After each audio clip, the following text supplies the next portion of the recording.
Now, your forecast first, sponsored by Natex Heating, Cooling, and Plumbing. And the roofing guy at Flooring America camera in Danville showing the overcast gray skies, the raindrops on the lens there as well, as it has been a rather rainy day for many of you. We're seeing this next little wave continue to push off here to the east, so rain showers now starting to show up along that I-57 corridor. Champaign, down to Tuscola, down through Effingham. We'll be seeing this little wave continue to move through. Temperatures are cool. We're talking upper 40s and only 50 right now. Kind of a chilly evening expected. Wet pavements here along Neal Street in Champaign with the rain showers continuing, but hang in there. Some nice weather just around the corner. I'll share it with you when we come back. WCIA 3 News starts right now.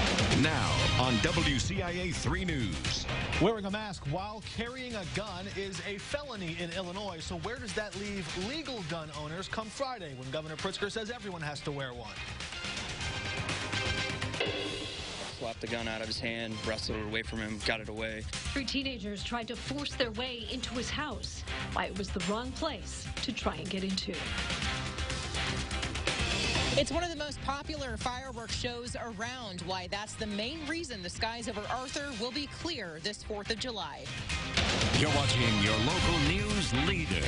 This is WCIA 3 News at 6. I walked away very luckily. And that was thanks to his own quick actions. An Urbana man is recovering after he says 3 teenagers tried to force their way into his house. Good evening, I'm Jennifer Roscoe. 1 teenager is in the hospital and 2 are in custody. This all happened last night on East Pennsylvania Avenue near Maple Street. WCIA 3's Courtney Bunting has the story. A normal night at John O'Brien's home quickly turned into what seemed like a fight for his life. Female came to the door asking, "Can I borrow your phone? I live 2 blocks away." O'Brien said no. He tried to close and lock the door when he saw another teenager coming around the corner with a gun. They kicked open the door and sprayed mace in my eyes, and luckily for me, it got in his eyes as well as he came through the door. With mace in his eyes, the 15-year-old with the gun turned his back to O'Brien. I slapped the gun out of his hand, wrestled it away from him. The 2 wrestled for a few minutes. Until I was able to get his backside and put him in a chokehold. And I kept him there until he passed out. We found the resident still holding the suspect's hands behind his back. Police say this is an all too common occurrence when a gun gets into the wrong hands, specifically the hands of teenagers. So I would say that it is very problematic, and I don't know what the answer is. Police say the 15-year-old was sent to the hospital in critical condition. O'Brien only sprained his ankle and had a few bruises. He says his 4 years in the Marine Corps prepared him for that moment.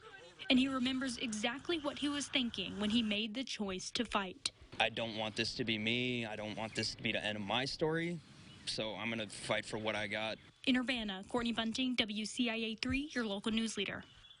The 13-year-old boy and 16-year-old girl are in the Champaign County Juvenile Detention Center. Police say the gun that was found wasn't loaded. We have new details on a former substitute teacher in Urbana accused of inappropriately touching students. The person was in court today. 36-year-old Clarence Walker is being charged with the aggravated criminal sexual assault. He pleaded not guilty. Police started investigating in October. The children reported being touched in ways that made them feel uncomfortable. One 10-year-old said Walker put his hand on her back and went lower and touched her backside. He also called her sweetie pie. People who live nearby hope families can have a conversation about what happened. Talk about it with your children. Hiding it or not talking about it will not help the situation, and I feel sorry for anybody who's ever been sexually abused or in any way. Once the principal found out about what happened, she immediately notified DCFS. Walker was removed from the grounds and never returned to teach in the Urbana School District or anywhere in Champaign County. His bail was set at $50,000. This is new for you at 6. Governor Pritzker's order for everybody to wear a mask in Illinois or face covering in public goes into effect starting Friday. But that raises questions for Illinois gun owners. Our Capitol Bureau Chief Mark Maxwell is live in Springfield right now. And Mark, Right now, state law says you can't wear a mask and carry a concealed weapon. Jennifer, that's right. A legal gun owner in Illinois, the moment they put a mask on with a concealed carry weapon with them, that technically puts them on the wrong side of the letter of the law. And a lot of legal gun owners are pretty familiar with these rules, so you can imagine a flood of questions started coming in. That's when state police just recently posted a notice to their website just letting everybody know that, hey, look, the governor's executive order wasn't intended to target gun owners. The state police said it has confidence law enforcement will use appropriate judgment and prosecutors will exercise sound discretion. But technically speaking, that law still remains on the books. So we asked Governor Pritzker, why not use your executive order that comes out Friday to also temporarily suspend that portion of the law? So actually, we've allowed the state police to set some guidelines here, and it doesn't prohibit people from concealed and carry. The rule that we put in place would not. The governor choosing his words rather carefully there. Of course, guidelines or rules do not replace written law. Every prosecutor we've spoken with, including in Sangamon County, Piatt County, they say the executive order does not require them to arrest any law-abiding gun owners. Rather, the law is intended to prevent people from trying to conceal their identity. So, of course, using some common sense there, don't break the law while wearing a mask, and you should be fine. The governor is trying to strike a delicate balance here, though, between protecting the public health while not violating the rights of individuals to go around as the law allows them to now. Of course, if he wishes to change the law, well, he'd have to have Speaker Madigan and Senate President Harman call session back to order. The governor did point out today they're essential workers, lawmakers are. They haven't met since March 5th. If they wanted to change the law, they're free to do that. Reporting in Springfield, Mark Maxwell. All right, Mark, thank you so much. Champaign County is reporting 10 new cases of the coronavirus. One of those is from a nursing home. The University Rehab Center in Urbana has its first confirmed case. Officials say it's a staff member. Champaign County now has 124 total. 86 of those people have recovered. Illinois has more than 2,200 new cases of COVID-19. We are now over 50,000 in 96 counties.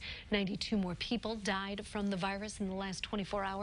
2,215 deaths in Illinois are now reported. And this is a follow-up. More positive COVID-19 cases continue to surface at the Villas Senior Living Facility in Sherman. 8 more residents have now tested positive. 2 more people there have died. WCIA 3's Gabrielle Franklin explains how the community is reacting. There are now 89 COVID-19 related cases connected to the Villas Senior Care Community in Sherman. The Villas experienced their first COVID-19 related death on April 16th. Now there are 7 connected to the long-term care facility.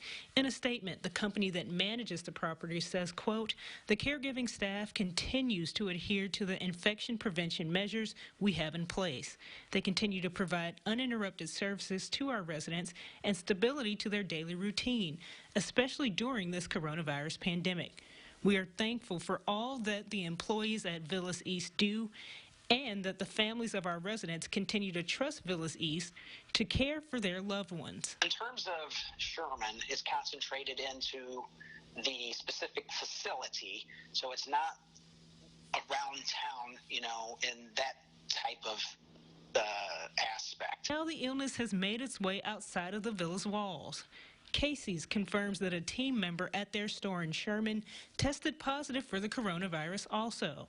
The store is now temporarily closed for a deep cleaning. The village's mayor says despite the high number of cases in the village with a population of about 5,000, he's confident the situation is being handled properly. It's a coordinated effort among a whole bunch of different entities, and in terms of the local government body, meaning the Village of Sherman, we are addressing it through, like I said, constant communication, constant contact with all the different agencies that would be needed to address this. Sherman, Gabrielle Franklin, WCIA 3, your local news leader. And the village's mayor says the other workers at that Casey's were tested. They all were negative. He says they will continue to clean the building tonight and expect it to be up and running tomorrow. Inmates are being released to cut down on the spread of the coronavirus, with Central Illinois County just opened the cell door. And also tonight, it's one of the best fireworks show in the state. Which one was just canceled?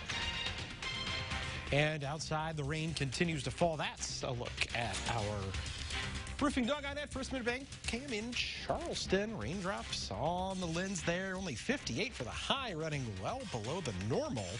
But hang in there. Warmer air is just around the corner. We'll talk about that and how storms will also return soon, coming up.